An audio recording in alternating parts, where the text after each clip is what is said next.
Dear friend, you can grow your personal and business brand by creating a strong network through podcasting.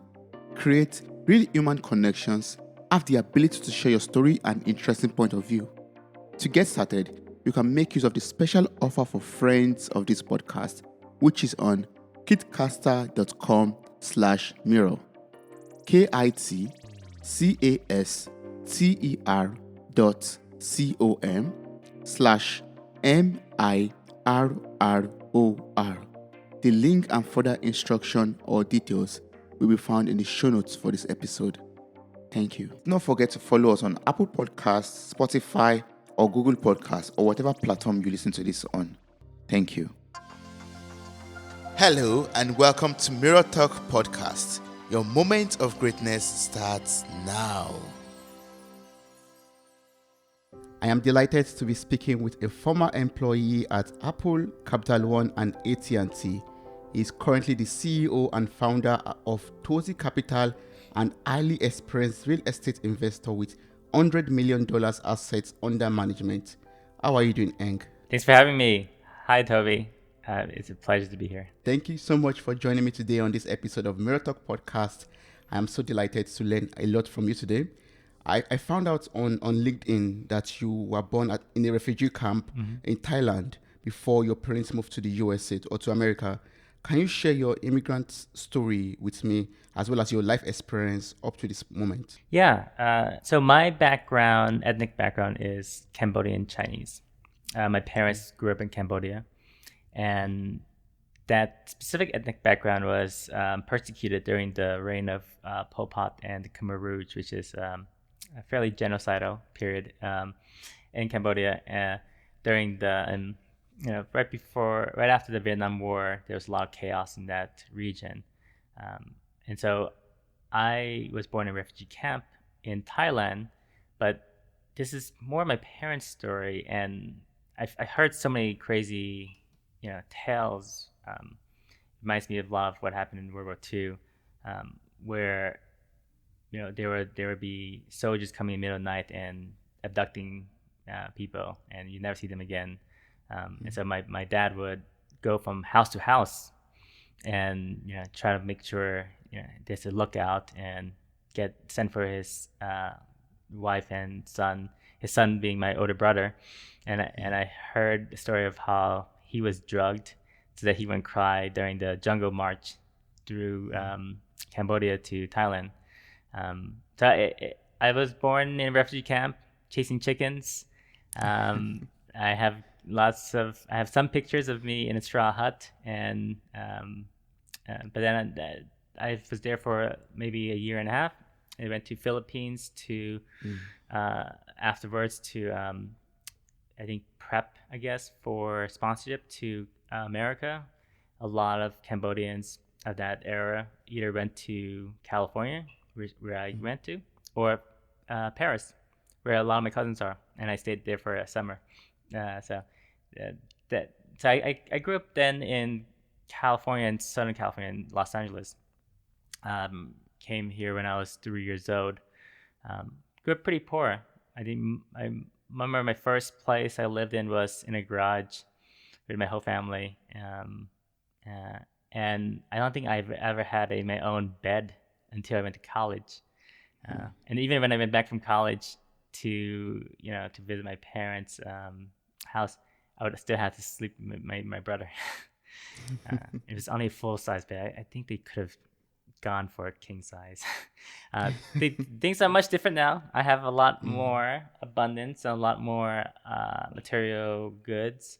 But I when growing up poor, I think when you grow up poor like I did, I don't think you think about it as much as if you never had it. Right? My parents didn't have a lot of education, unlike a lot of Asian immigrants or even immigrants in general. They never went to high school or grade school. My mom told me stories of how she would have some back pains from carrying a stick and two barrels of water, miles from the village to get fresh water for herself. I've since gone back to Cambodia, and it's a boom town now that China's investing significantly into it. Yeah. But it definitely is still very third world or very poor. And I'm always grateful and lucky to have had the opportunity to immigrate and grow up in the circumstances I do now. And I just had a son, second son. So I have two sons, a 2-year-old and a 3-month-old. And I always think to myself, man, these guys are going to be so spoiled. Wow, congratulations on your second son. Yeah, Thank you. that's good.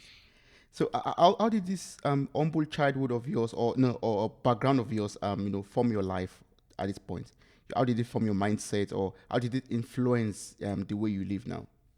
I think I've always been motivated to earn and make money because of the lack of it and sort of the need for security.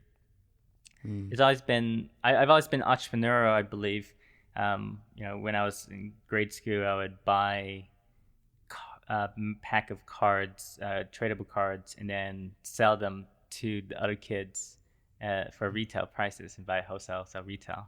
Um, and I would always try to find a way to make money. So when I was 16, I started day trading.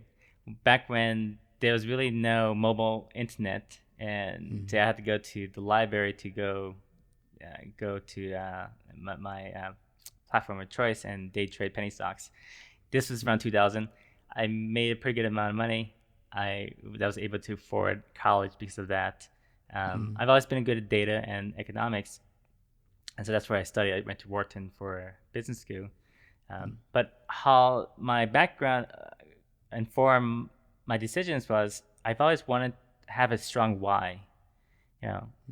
Wanted to lift my parents out of poverty. Wanted to help my family out. I have 3 siblings and 2 parents and some extended family that in America, the Cambodian ethnic group is the top, I think the second or the third poorest in America.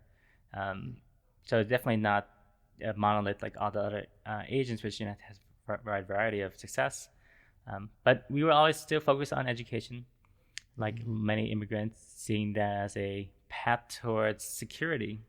And being from an insecure place before, it was always about, okay, how could we earn? How could we make money? But for me, I didn't really have any guidance. I didn't know. I didn't have an uncle or dad or somebody who went to corporate America. So I just sort of followed brands and went to figure out where could I make money and had a strong why to help support my family to do so. Yes.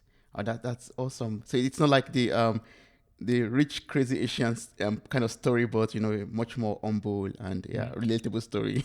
Yeah. Yes. But talking about our brands, you went ahead to work with Apple before becoming the founder and the CEO of Touzi Capital. You worked with Apple for about 5 years. How was it like working for such a big tech company, especially in the data science and analytic departments? I like to think that I had at least 7 careers in my life. I started in investment banking. I went to marketing. I did finance and product. And at Apple, I had 3 separate careers. I started in iPhone business management, really forecasting iPhone sales. I got the iPhone 6S right. I missed the 7 cycle. Did not get that right. We underproduced, and so that's why there was always a lag in terms of demand and supply. And then I moved to Apple Music to help build product for Apple, growing the subscription base. And then finally moved to data science. And I always think of myself as somebody who loves a challenge and love learning new things.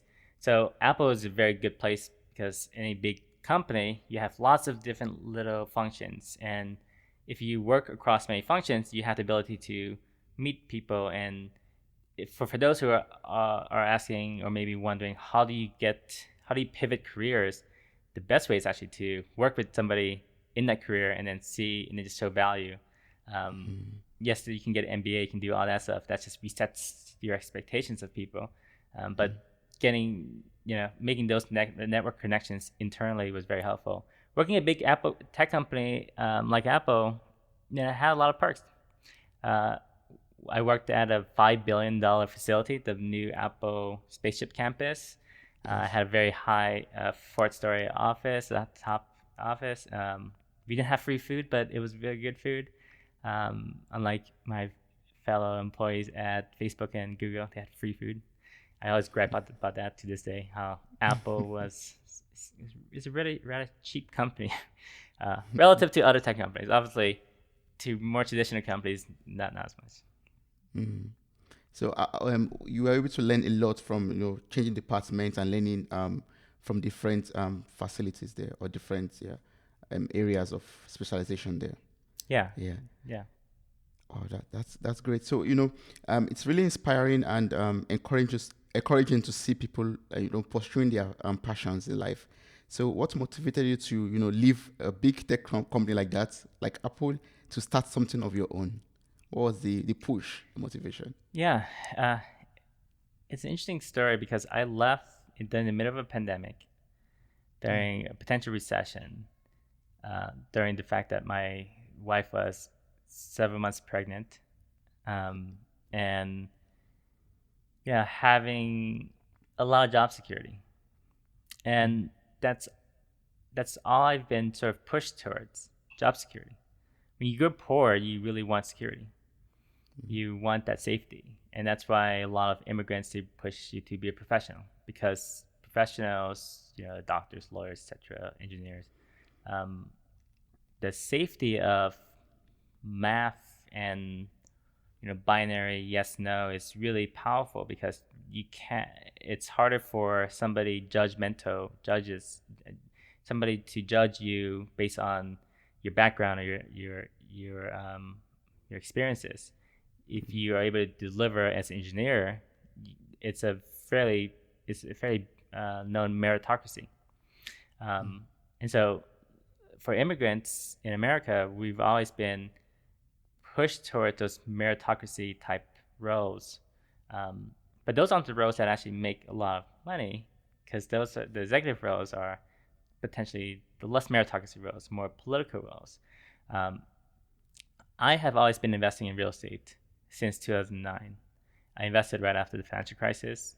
I saw very clearly that I could make money with capital I made from my salary, and I've been buying real estate every year ever since. And by the time I was ready to quit Apple, by the time I quit Apple, I had enough passive income, meaning enough rent from my properties to sustain myself, and actually more than my Apple income. And for those in America, real estate is a very tax advantage instrument, meaning that the income I get almost always tax free if done right, versus my active W2 income, my active Apple income, which is highly taxed. So it was an easy transition because I had that safety net. I built it over time. It was purpose built. I've always wanted to have that security based on passive income, not my own internal work and whatever my manager thought I would deserve at a time. And so Touzi Capital is a real estate investment company, and it's a natural offshoot of what I love doing, which is I love investing in real estate. I love telling people about it and helping people about it. In the past, I've always told people, my friends, colleagues, whoever, you should do this, you should invest in that, in real estate mostly. And some people listen to me, some people haven't. Some people want to invest with me. I didn't really want to take anyone's money until I was comfortable. I was really confident in my own abilities to make a great return on investment. And so that I felt very comfortable last year and the year before. And since then, we've acquired $100 million of assets. We've returned a lot of money to investors. A lot of our investors made a lot of money.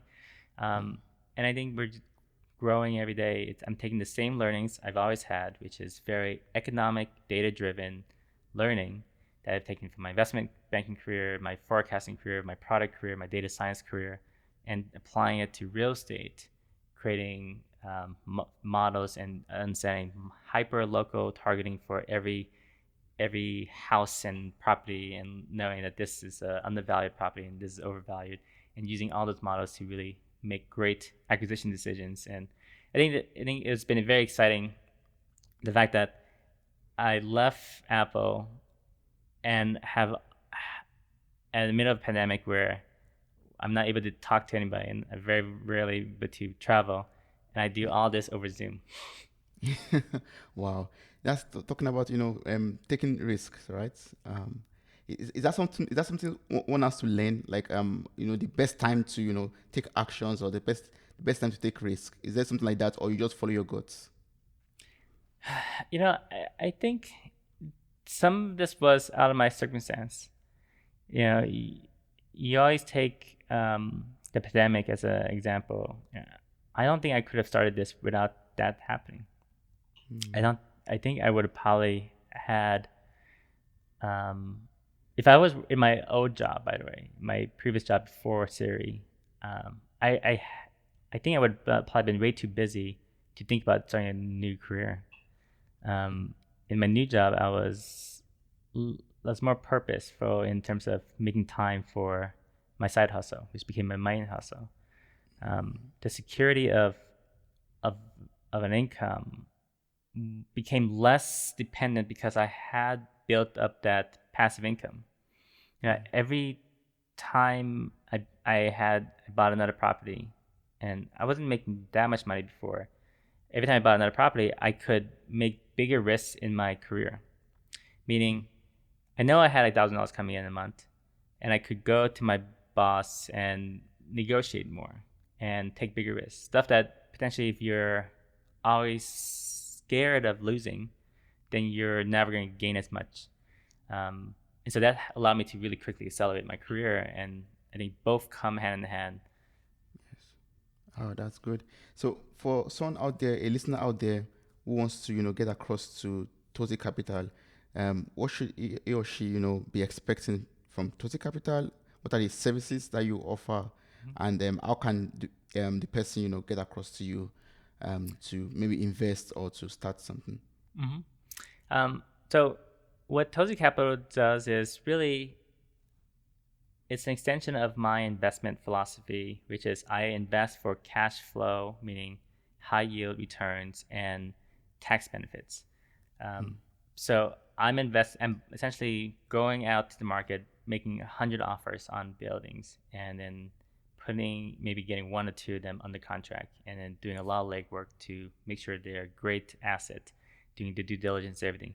By the time it's ready to be an investable asset, I've done all that work.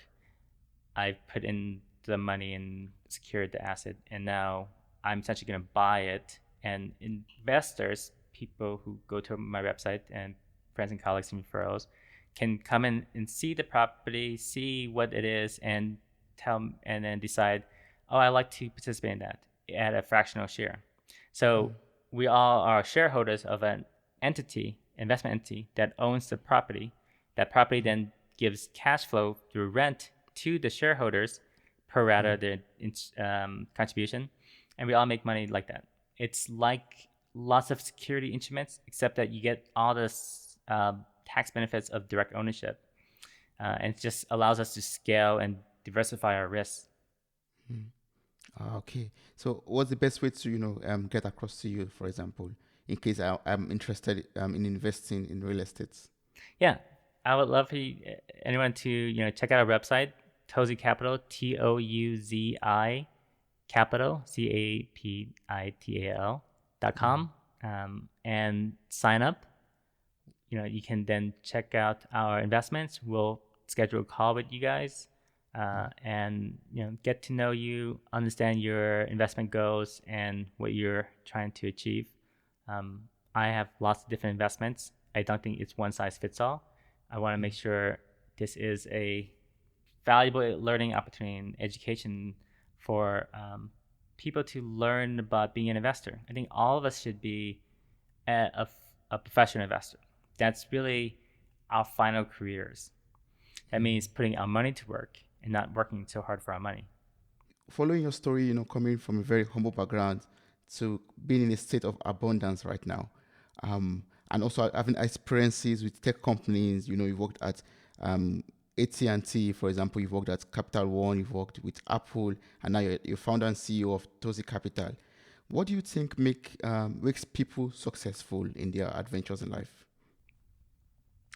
I think being flexible is a very big factor in my success, meaning you have to be flexible in what you're willing to do, wanting to do. You can't just be narrowly focused on one specific thing.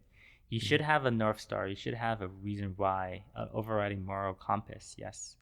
But you don't need to just be so rigid because things change all the time.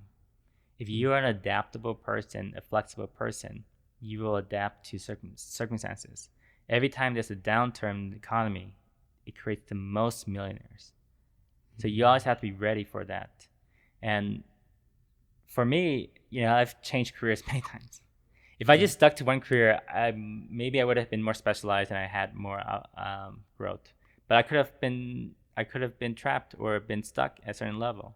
But I've always been moving, and that allowed me to also be a constant learner. So being really adaptable and flexible, it's now that I'm in investment world, I'm always considering what investments are good. I shouldn't just focus on one thing because that thing could not be a good asset anymore. I have to keep focus shifting. So you have to be always on the hunt and flexible. Yes. Oh, that's yes. Always be flexible. Always be moving. Yeah. Mm-hmm. Yeah. Yeah. So, how do you manage? How do you manage? To be adaptable and flexible. Like, when do you know? As in, it could be very, very, very difficult or challenging for someone to say, "I'm going to adapt to this situation," because sometimes you have your belief, you have your you have your thinking. For example, how do you combine all the circumstances? For example, in a pandemic, and say, okay, I'm going to be adaptable, I'm going to be flexible, I'm going to move with the flow, and make some changes. I think if you're starting, you're trying to grow right now, and I'm trying to grow. I'm always trying to grow. You want to say yes to a lot of things. You want to say yes to as many things as possible in your own mind, and don't think that this is something that is outrageous or unachievable. Just the internet now. You can Google anything. You can figure out how to do things. I've achieved so much because I've just said, I think I'm gonna do that, and then 2 months later, I did it. And just having that mindset of strong belief that I can learn. I don't know what that is. I don't know how to do that specifically right now, but I have the strong belief in myself to learn, and I strong belief in myself that nothing's too complicated. So right now, I love to experiment. I love to say yes to a lot of things. I love to quickly then find out that this isn't worth my time, and I'll say no to it quickly. But Yes. I like to test and experiment and learn different things. I have traveled to 40 countries. I have had at least 8 jobs, distinct jobs, very different from each other. And I'm only 36 years old right now, and have invested in more than 20 assets.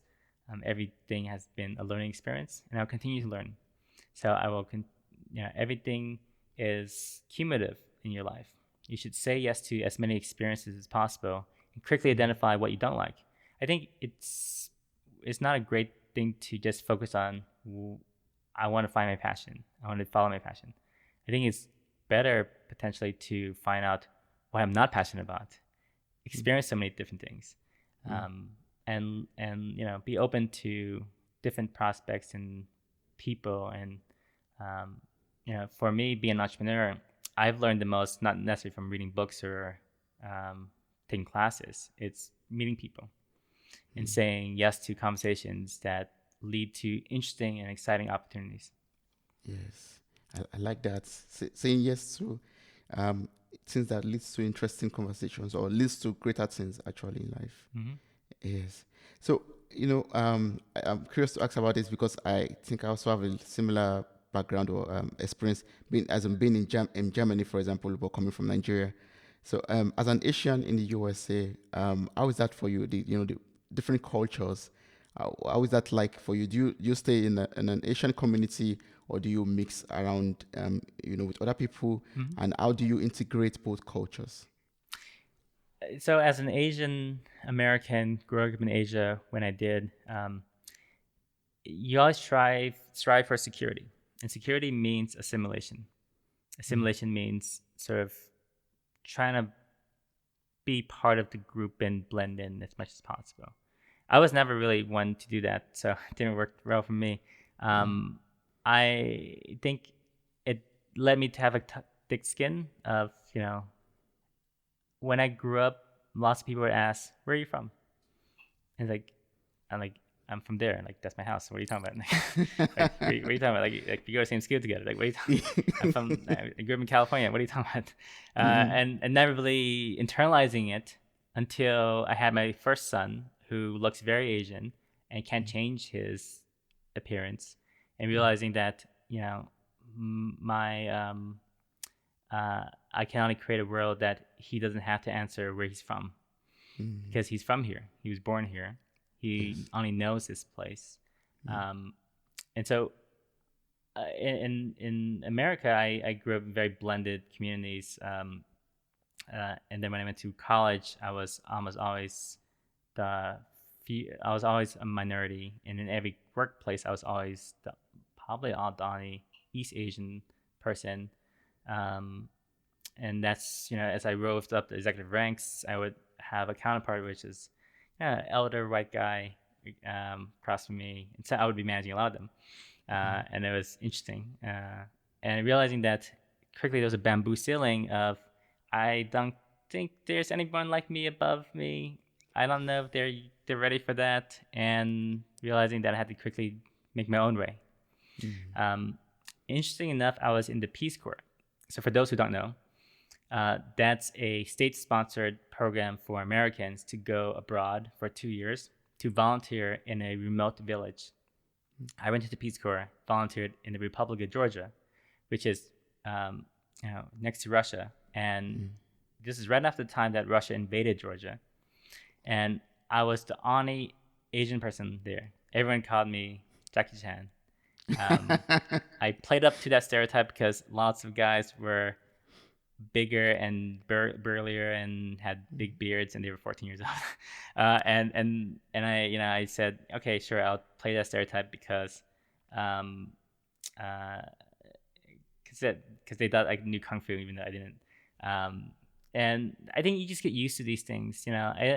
From maybe outside perspective, it's obviously not great. If you're African American going to Peace Corps in that place, everyone would think of you as a rapper or, whatever they saw on Coach or TV, right? People only know what they've seen before. So for me, it was the first time for a lot of people to see someone like me, and I had to represent this whole billion people in every place I went. I would get stares. I would take random pictures. Every place I would go, I would get pictures taken of me. And I traveled to 40 countries, and half the countries I've always been the distinct individual in that group. So that's giving me a thick skin. That's giving me understanding of sort of.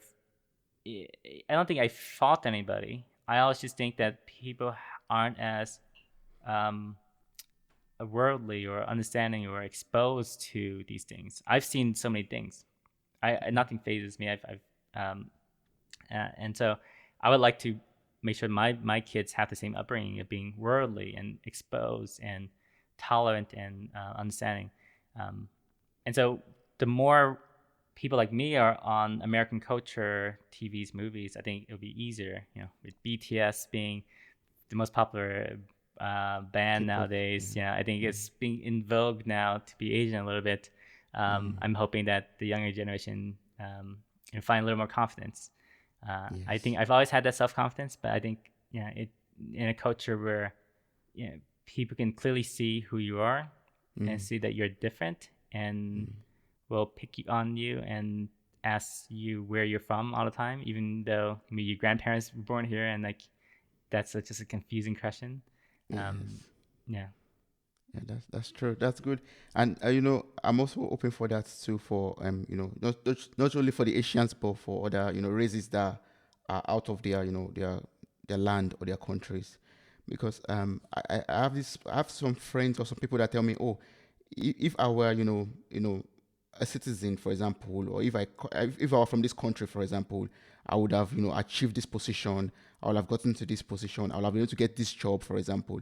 So were there like obstacles that you had to face in your career or your endeavors because you were because you are different, as you said earlier? Are there like some obstacles or challenges that you faced? I think there's been a lot of obstacles I face. I don't really dwell on them too often. I know Mm, that I've I've also have a lot of fortune. mm, I think I have a lot of gratitude for that. I think I'm very smart. I have a very strong in quantitative skills and math. Um, I was a poker player and I made a lot of money from poker, and I was a day trader and I made a lot from day trading because I know data patterns, and that's never been something that someone can never guess what my race is, in terms mm, of that just produces, just like sports. But I think there has been lots of times where I've been passed over for advances or things because people can't relate to me. People don't, people want to feel comfortable. And when you're hiring somebody, you're probably thinking, I've seen this person as a CEO or a executive because all the people look like that person. mm, And that means that anyone new, anyone different can never break into that field. So that person has to be exceptional. That person has to be twice as good as the other person.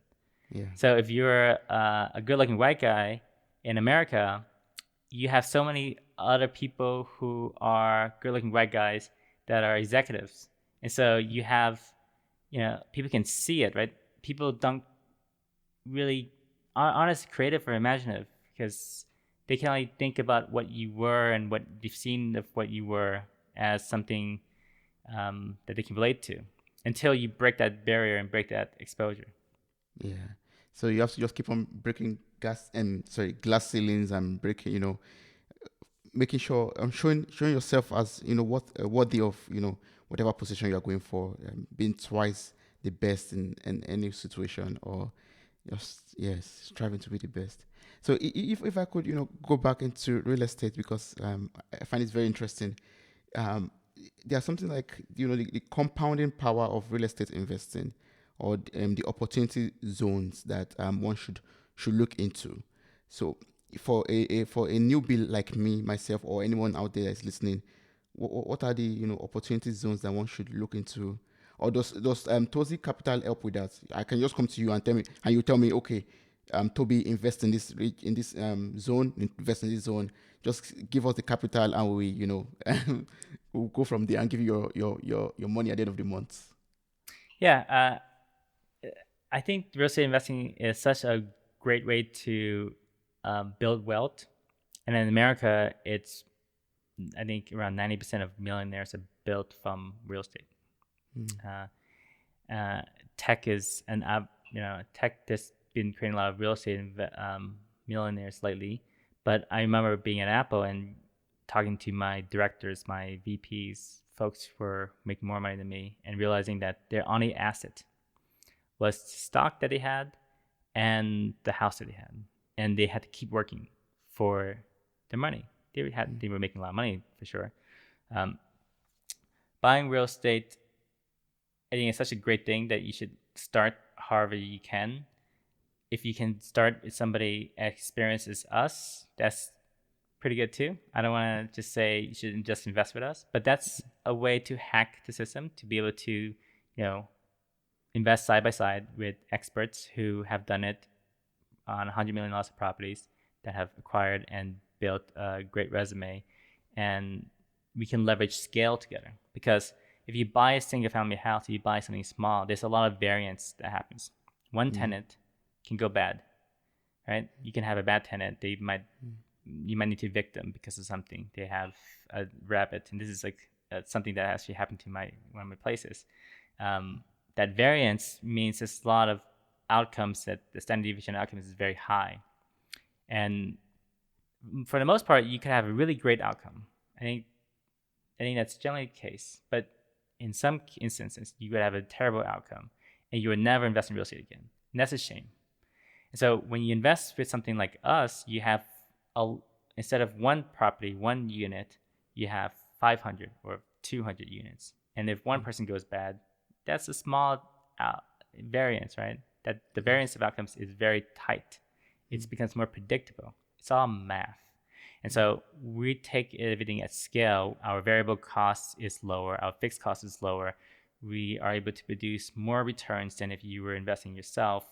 And a lot of our investors are people who have invested in real estate before and realize, this is a lot of work. I don't want to have to work this hard to make money. So we create the structures in place so that you just earn a monthly check at the end of the day as a passive income investor. You get all the same benefits of being an investor yourself, the same tax benefits, and oftentimes you get more returns. I'd like, since we've not been able to talk about that, you would love to, let the listeners know about, like maybe there's a young immigrant out there, there's a young guy or a young lady or a young individual out there that is struggling also and trying to be successful in life. Is there something you would love to tell that person? If you're struggling to be successful in life, but you're already thinking about being successful, you're already ahead of the game. A lot of people aren't even thinking about that. A lot of people are depressed, or they haven't even thought about the possibility. And if you're an immigrant, you have so much going for you.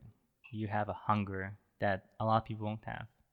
And that hunger and the desire to move forward and improve your life, it's going to make it that you're very resilient, that you're overcome a lot of obstacles, that I failed many, many times. I've been fired at many jobs, and I've always spun it to then get a better job. I think you should be grateful for what you have and know that you have a long life ahead of you, that there's so many opportunities.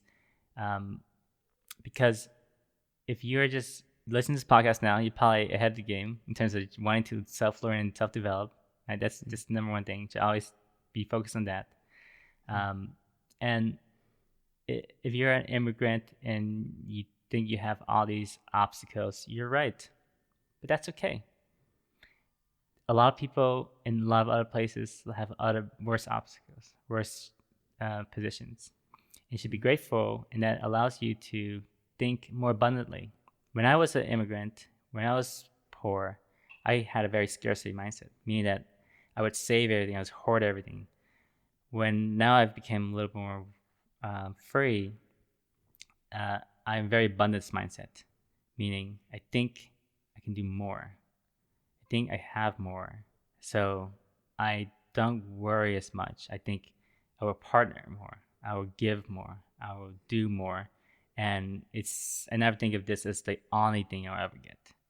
If you think of something as the only thing you ever get, you hold on it too tight. And if it's a dream, by the way, you hold on to it tight and you can crush the dream. Know that you have many more dreams. Wow. I love that. I love that. Like, if you think you will have this one dream, you hold on to it tight and you could crush it. And once you crush it, you won't be able to fulfill or go ahead with the dream. The dream is dead. It's gone. Wow, that's amazing. Wow. Thank you so much, Eng, for your time. I really appreciate everything I was able to learn from you today. It was a wonderful conversation for me. I really enjoyed speaking with you and learning from you, actually. It was a pleasure, Toby. Wow, you made it to the very end of this episode. Thank you so much for listening. I'm grateful for your time, your love, and your contributions. Subscribe, like, review, and share this podcast. God bless you. Bye.